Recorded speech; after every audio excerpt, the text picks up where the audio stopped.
I didn't figure that passing out a few pills is very hard work. Passing out pills? 90% of my work is surgery.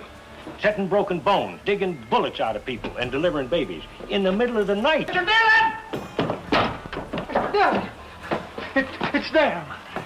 Them? What do you mean? Yeah, it's Ben Seifel and that Tex, and they seen Abby and they grabbed her and they're just treating her something terrible. Come on. Putting on airs, are you? Think maybe you're too good for us, huh? It's about time you taught another lesson, Abby. Ben, please! Come here! Hold it!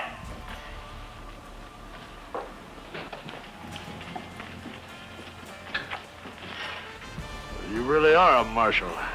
You want to go with him, Abby? Or you want to stay here and dodge? I never want to see him again as long as I live. All right, then you go on over to the Long Branch and find Kitty. What do you think you're doing? This ain't no business of the law, mister. You broke a promise I made to her, Seipel. I told her nobody'd ever hit her again. You planning to interfere with a man's natural rights? I want to teach you a lesson. Well, you made your mistake, mister.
You get him on that wagon and get him out of town. And don't ever come back. I sure will, Marshal. I never knew Seipel could ever be beat.